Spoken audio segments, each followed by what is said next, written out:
Breakups are one of the hardest things that anyone has to go through. I've been there before, and I had moments where I would literally be in my room and I'm crying and always feeling sorry for myself and not knowing exactly what to do going forward. Over the years, I learned how to recover from breakups so then I don't have to worry about them going forward and I can live a much more happy life regardless if I'm in a relationship or if I'm not. So allow me to introduce myself. My name is Coach Grant Cam, and I'm a dating coach for men, and I help you become more bold and liberated in who you are and live a masculine identity that is much more fulfilling for your lifestyle. So now let's get back to the video. My most recent breakup taught me something very important.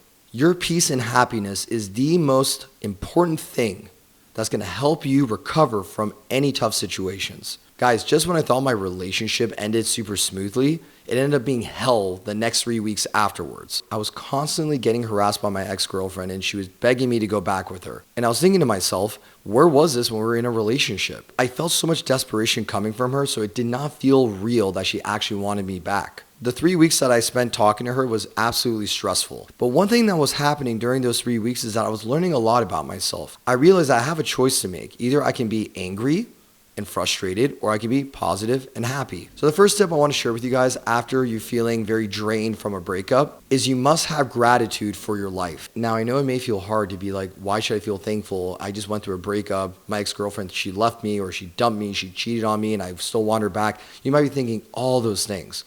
But in life, everything happens for a reason. Having gratitude allows you to become centered with yourself again and puts you back in the mindset of, let me go find another person who's more compatible for me. So the first thing I would do is, even during the most stressful moments with my ex-girlfriend, I would say, thank you for my life. Thank you for my health. Thank you for the knowledge that I'm gaining from this experience. Thank you for the beautiful home I live in. Thank you for all my friends who are here to support me. Thank you for all the nightlife that I can go and meet new women who are out there that really want to get to know the real me. So starting today, something very important that you could do is actually write a list of gratitude statements after your breakup. So I want you to write down a list of things that you're grateful for, just 5 things that you're grateful for, and I want you to write it down, or you can type it up, post it on your wall, and look at it every day before you go to bed and when you wake up.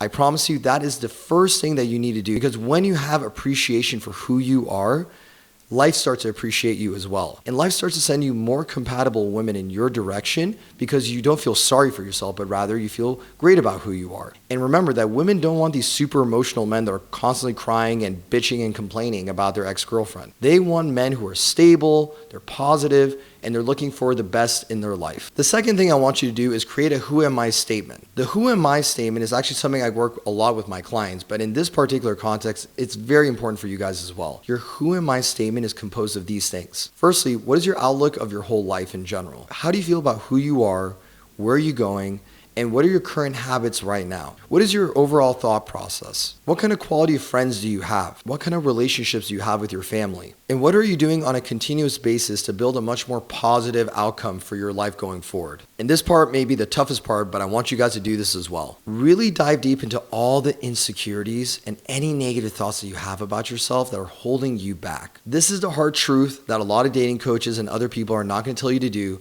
because they want you to think very highly about yourself, but they're not tackling the inner negativity that's holding you back in your subconscious. Now, you may attempt to write a list of things down, and it might just crush your heart super bad. Like, I don't want to do this, Coach Cam. Why are you making me go through this? But the reality is, guys, is that if you face the ugly truth, you can convert that ugly truth into something much more positive and compound it over time and allow your past to create a better future for you.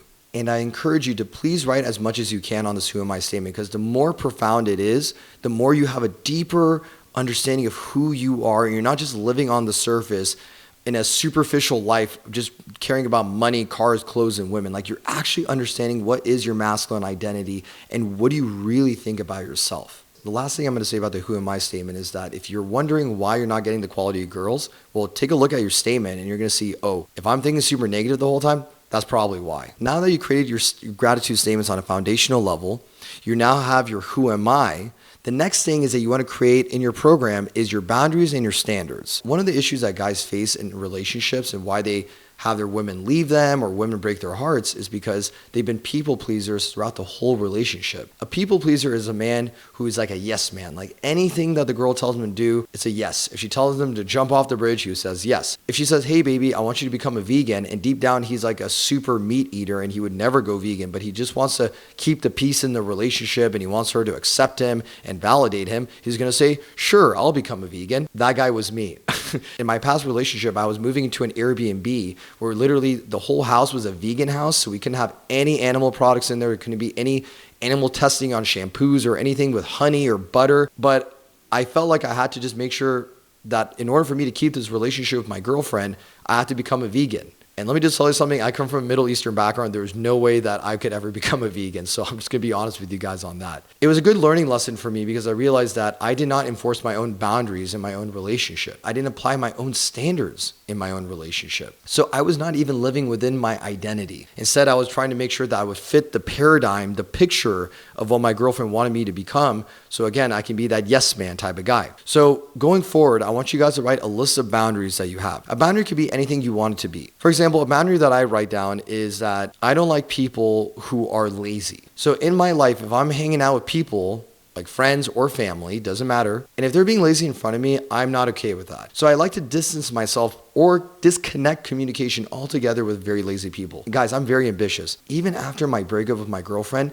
I went out the same night. I met a woman on a dating app and I went salsa dancing with her, and it was an amazing experience. I didn't want to feel sorry for myself because I have two choices. Either I can feel sorry for myself or I can just live a better life. Of course, I had my grieving moments too. So when I was at home by myself in privacy, I would grieve. But then I realized that, okay, moments of grief are completely fine, but I'm not going to be grieving ongoing for like the next 30 days because that's only going to bring my energy down. It's going to make me feel sorry for myself and I'm going to feel negative the whole time.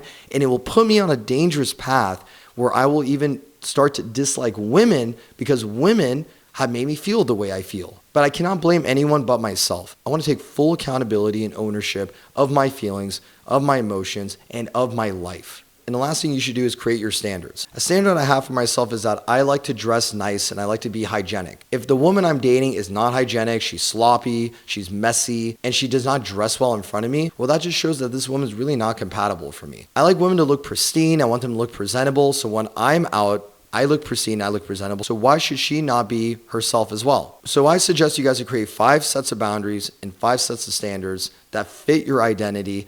And don't worry about how they sound. Don't worry about how they may offend people, but rather create something that works for you all together. So now that you guys learned these 3 tips on how to get over a breakup, I encourage you to please send me a direct message and share everything from the gratitude statements, your who am I, and your boundaries and standards going forward. Now that we have a game plan, we know exactly how to tackle what are the areas of your life that are still holding you back. And gentlemen, I'm very transparent in who I am. And this is why I share these moments of vulnerability with you, because you're right now in a vulnerable moment as well. There's no reason for you to feel shamed or feel like you're going to get judged.